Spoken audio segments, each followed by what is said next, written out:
Hi there, I am Saji Enibo, and I'd like to welcome you back. A previous video has been dedicated to introducing the Cisco Packet Tracer.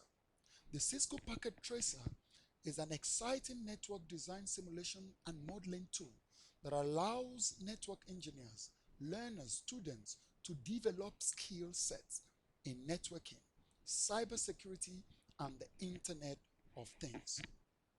So if you haven't seen that video, I would encourage everyone to log on to our channel and view the video that says or that is titled Introduction to Cisco Packet Tracer. Now, to get a copy of the Cisco Packet Tracer, you must search using a browser of choice, type in Cisco Packet Tracer, or simply go to netacad.com, meaning networkacademy.com, and the Cisco, you have to register, and there are tons and tons of courses available for you to take advantage of. The Cisco Packet Tracer is a very innovative network simulation tool.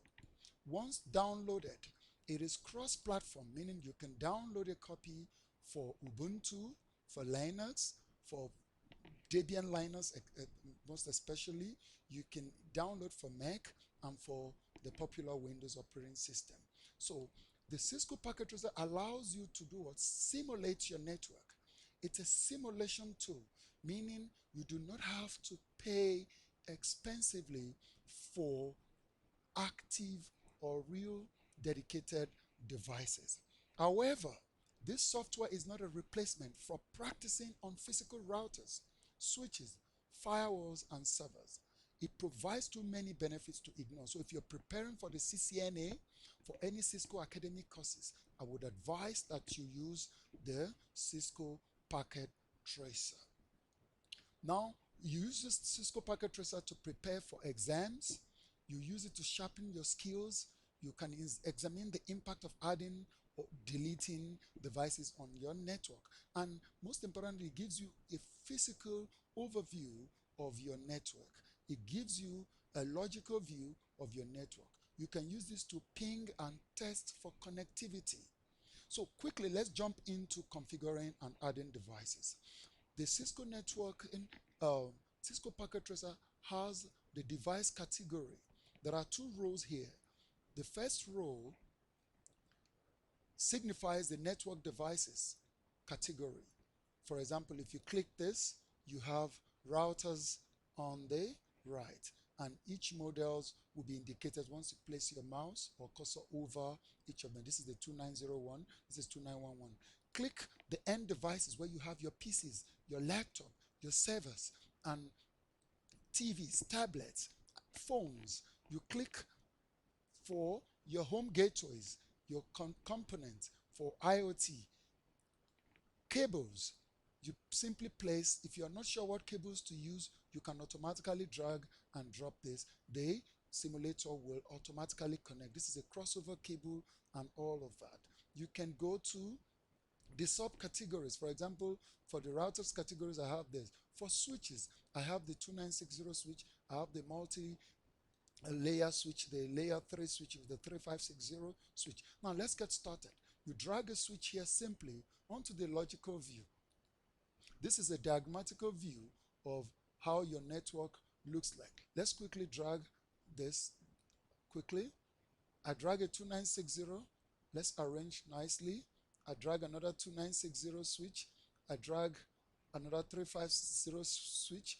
I go to the category of routers. I can drag a 2901 routers. Now I can now begin to look at devices. I drag a PC here. Let's assume this subnet or this department has PCs and these guys have laptops like that. So what do I want to do now? A simple network like this, I simply will need to connect them. Do not forget the three components of networking, which is connection, communication, and sharing of resources. So let us connect them. We simply, I know that from theory, the right cable to use here will be what? Connect to the fast Ethernet using a straight through cable to any port on the, for now, I will just connect to any available port on the switch. Do the same. This NIC is the Ethernet NIC because it uses wires. Let's connect just one of these guys to this. Beautiful. Our network looks good. This does not have, because it's a simulator, let us grab a wireless NIC and add. It's just a simulator. These are the challenges you would find when working with the Cisco Packet Tracer. But simply, I can just simply add this. Okay, let's leave that for now. Okay, I can go to the wireless network card, switch it off, switch the device off, take this out, and grab this wireless NIC. Now it has a wireless NIC. It can communicate on the network. But for now, for demonstration, let's keep it simple. You can create from medium to more complex network. Now I'm going to connect the switches. I know by theory, if you do not use the right cable, no problem. Because what? Because there is an API called MDIX that automatically switches the for you on the switches to use the right cable. For now, I can just use this if I want, even if just for connection sake, connect onto this. I can you get a straight through cable, connect to any of the gigabit ports. I can just go straight now to connecting these guys to themselves. I can use any cable. You can see I'm using a straight through cable, it still works. I can use a crossover cable wherever. Now let's grab a server. Let's drag a server here and connect. Let's connect the server as well. You see I'm using a crossover cable, it still works. Now this looks cool. This is our network right now. But the network needs a common language, a protocol. To do this, let's deploy something that already has a DHCP service, like your wireless access point. Let's drag this wireless access point, go to the subcategory, select this. Now this already has inbuilt DHCP. Let's configure it and see what happens. You see, go to config, go to the GUI. Can you see it already has a DHCP service, meaning it's able to grant devices IP addresses in the range of 192.168.0.100 up to about 54. Now you can change all of that. It says DHCP is enabled. Dynamic host configuration protocol does what allows you that. So once this man gets connected to the network, we have to physically connect it to our network. You see how we go straight. Grab a cable quickly, connect this man to any available port on the, let's make a gigabit port for speed. Now let's also connect these two guys so that these guys on the right can have, can you see? At any point in time, you can move these devices. The laptop is already connected to the wireless access point, and I'm sure it has an IP address already. Go to desktop, click this. It's already been granted the first one, 192.168.0.100. Our network now has an IP address. Let's see the PCs. They should already have an IP address. Go to the desktop, change to DHCP 1, 2, 3, 4. It should come. It has the second one, 101. Let's now, because of time, I'm not going to go through all of that. Change to DHCP. It goes and obtains an IP address from where? From this man. Now, let us see if these guys are connected. This is 100 and this is 101. Place your mouse over it. This guy is granted 101. Let us ping from the laptop to the computer. You simply do this and type.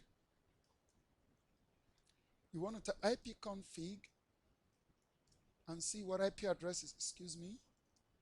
ipconfig for the Windows computer.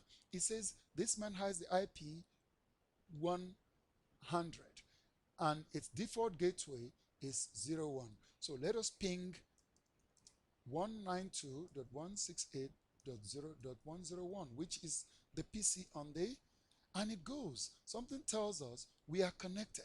Now, another mode I like to show us is the simulation mode, where you can begin to trace how packet traverses your network. For example, let us make it faster. Now, let's type ping here again. Let's ping this man again and begin to see. Watch and play. You see how this packet moves from here to here. Once again, look at this man is sending packet. It reaches the default gateway and it goes to this. Can you see that? Ladies and gentlemen, I'd like to remind us to subscribe to my channel, like and share this video. I'd like to thank everyone